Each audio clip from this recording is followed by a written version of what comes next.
गुणातीतो अक्षरं ब्रह्म भगवान् पुरुषोत्तमः जनो जानन्निदं सत्यं मुच्यते भवबन्धनात्।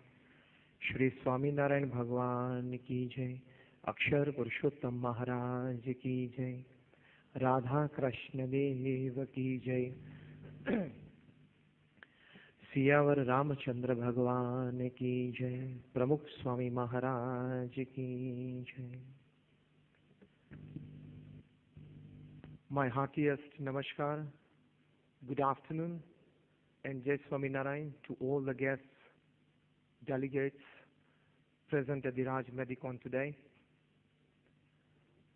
I especially thank the administrators of this conference for inviting me to be a part of this conference. And the topic given to me for today's talk is ethics and professionalism.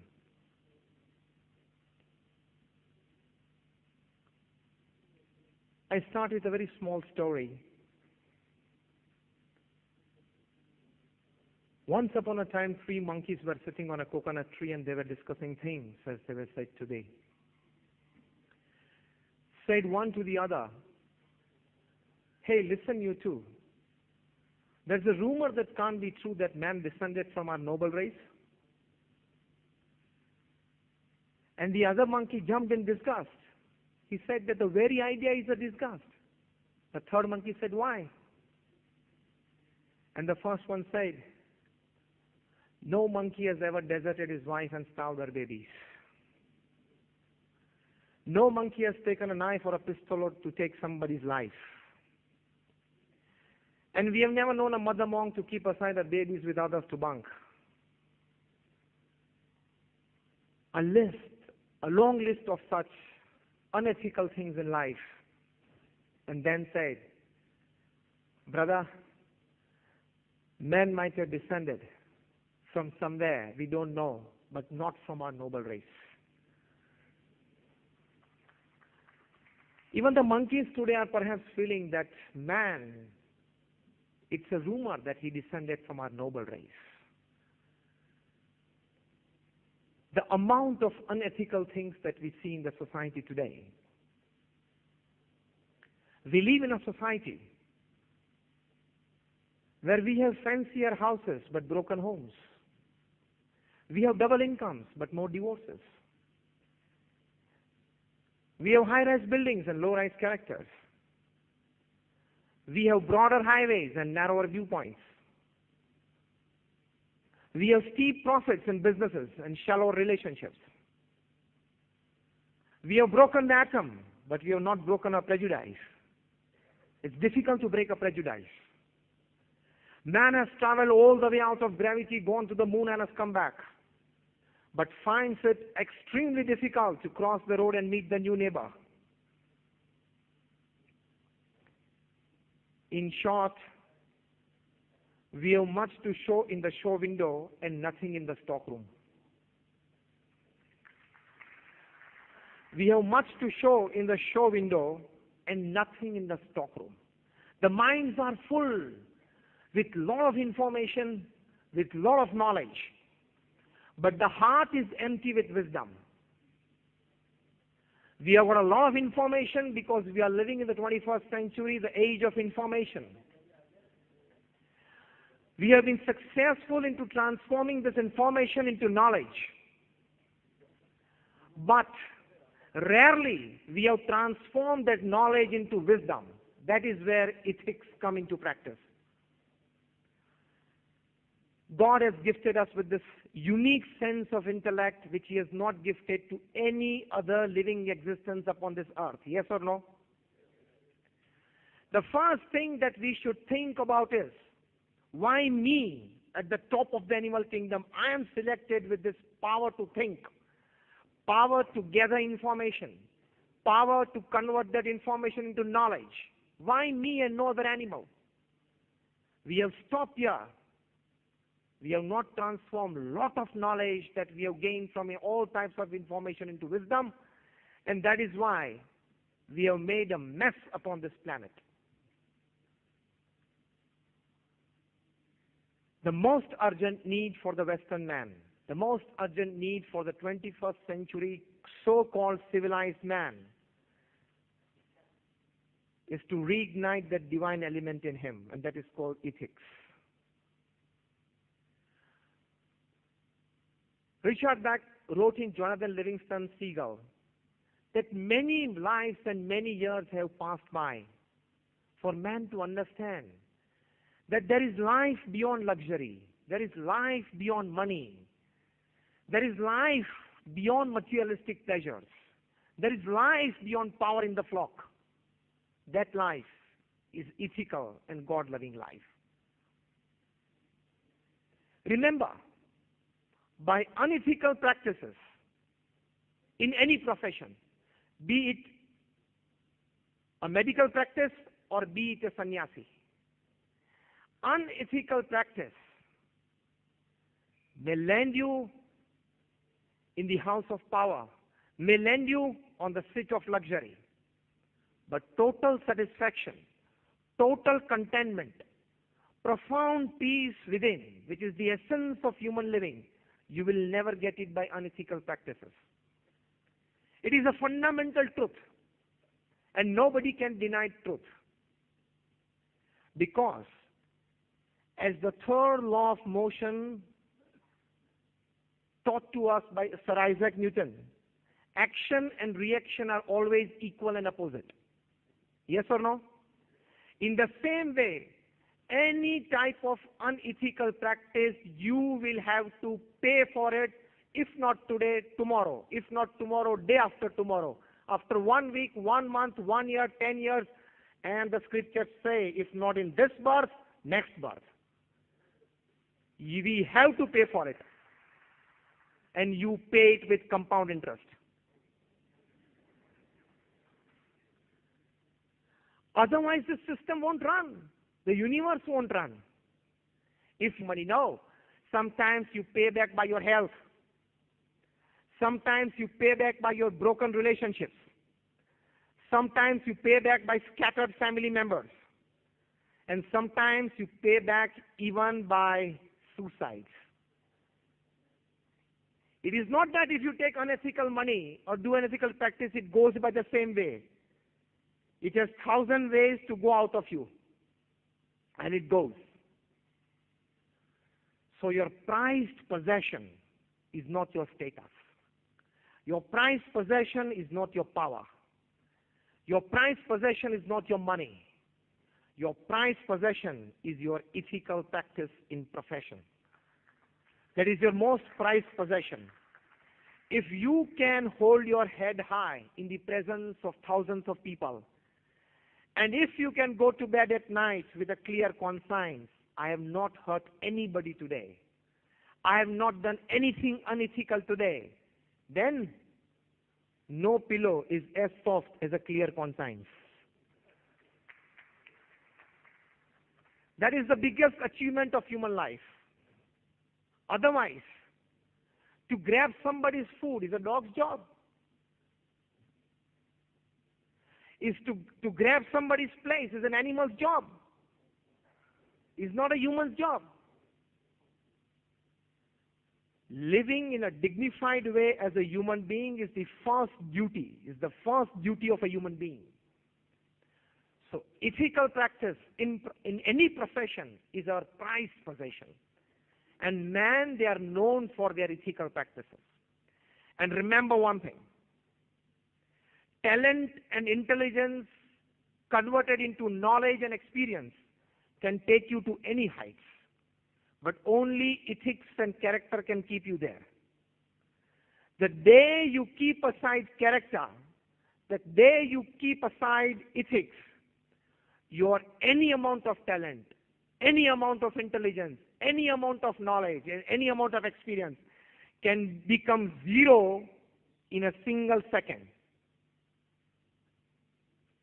And we all know hundreds of examples in this society today, because what a man should be is in the scriptures, and what a man is in the newspapers.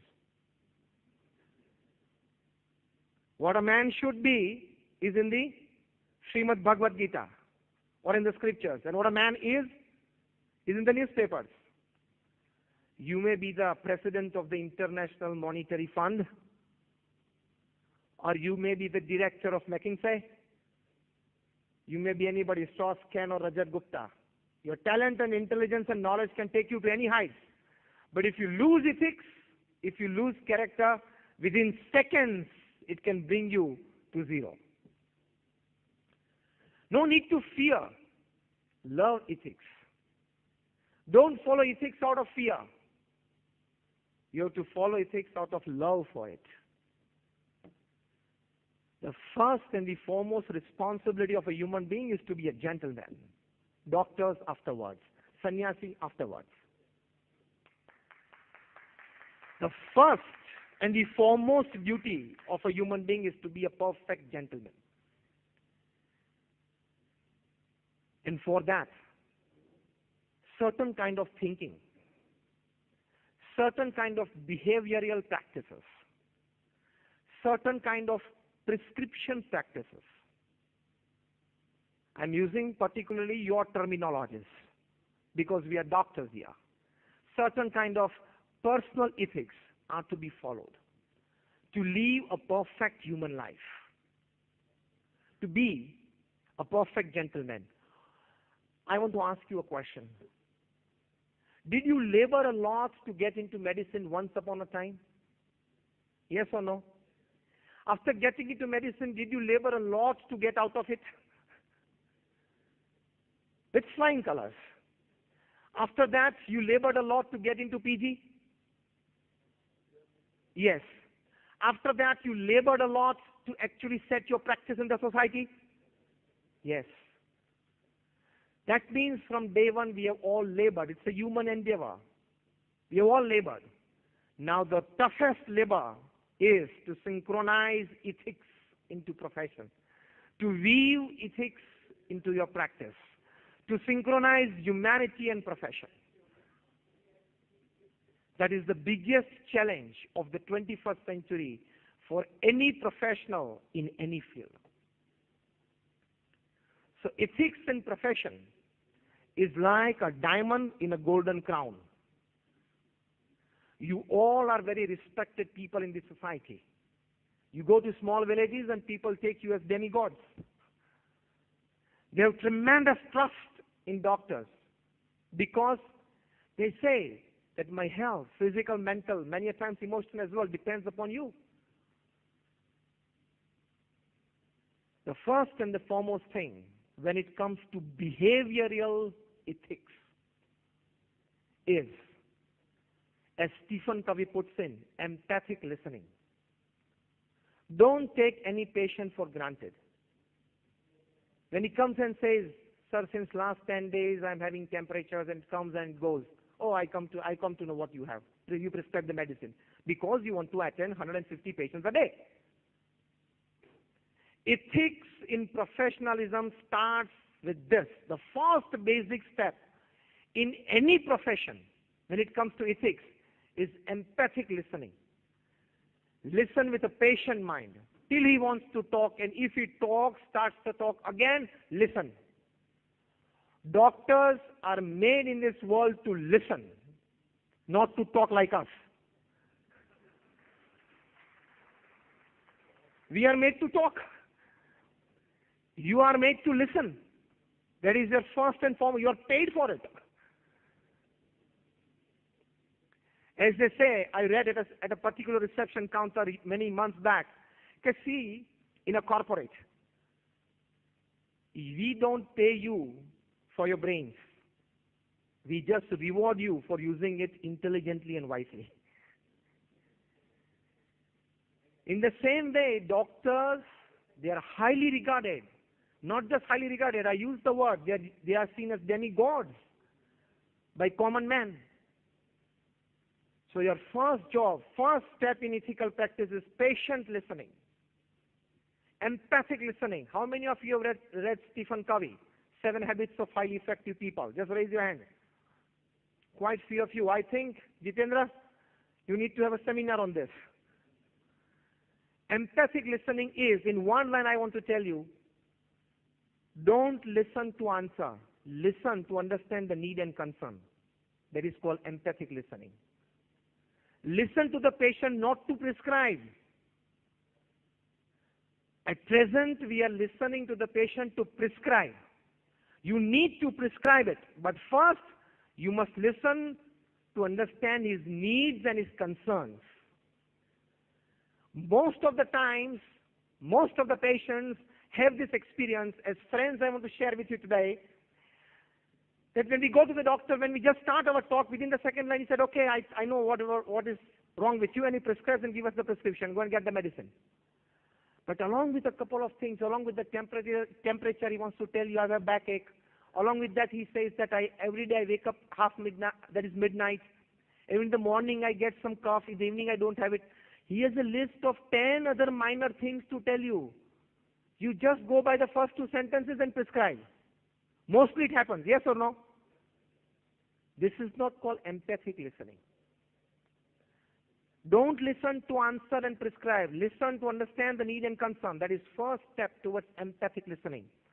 So diagnose well before you prescribe. These are the words used by Stephen Covey in 7 Habits as well.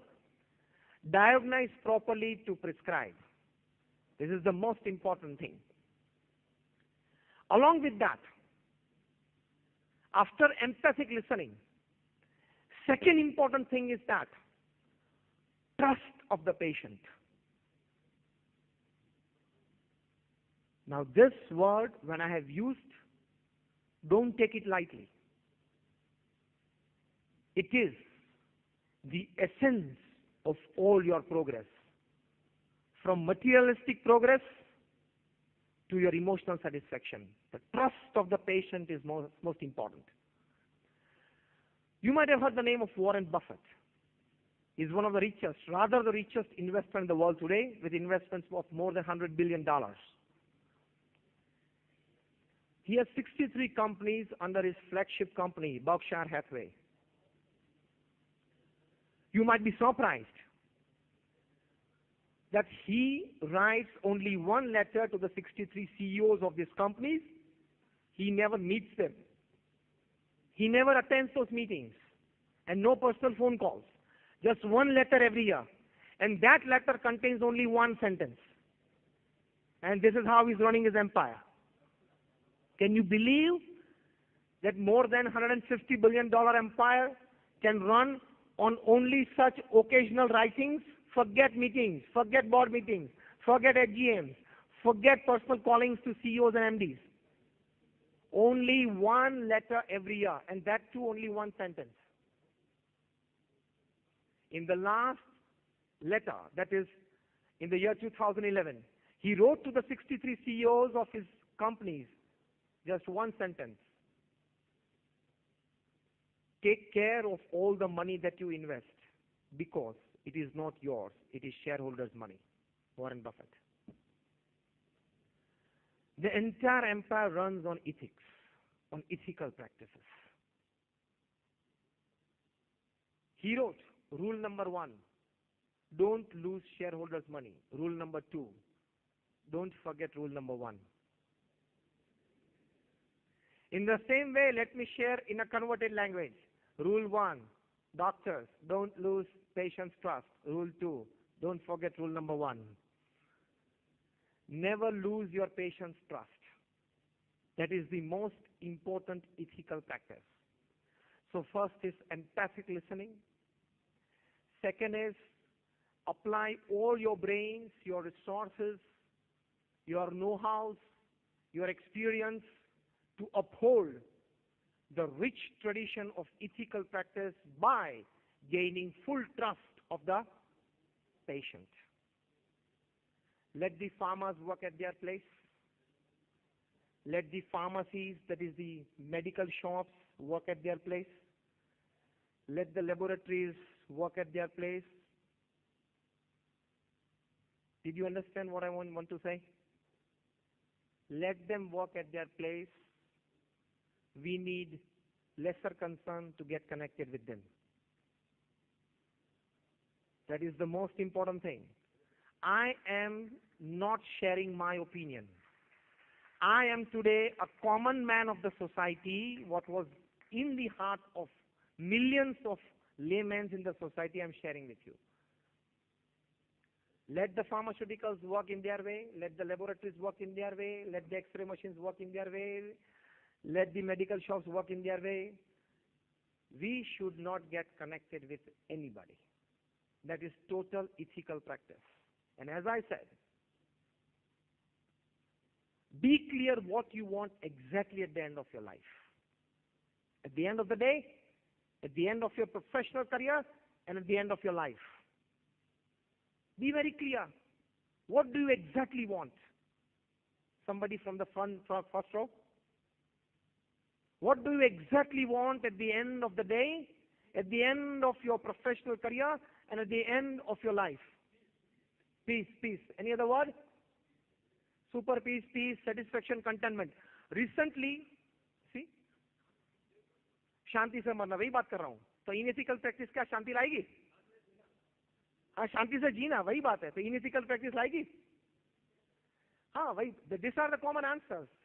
In one or the other way, it means the same: satisfaction and peace. Recently, Times of India, they conducted a survey in more than 10 cities of India.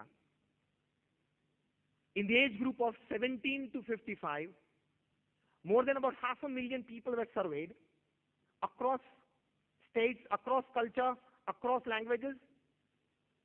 They were asked one fundamental basic question: what by you is the definition of happiness?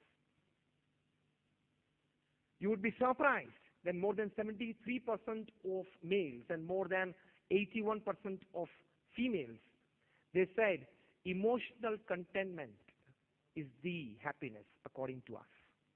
That means everybody believes this. Immediately the second question was posed to these people. That for this peace or this happiness that you are defining now, or you are agreeing with us,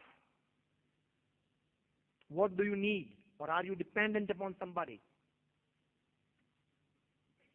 You would be surprised that out of the total people surveyed, more than 78% they replied that for this kind of emotional contentment, you are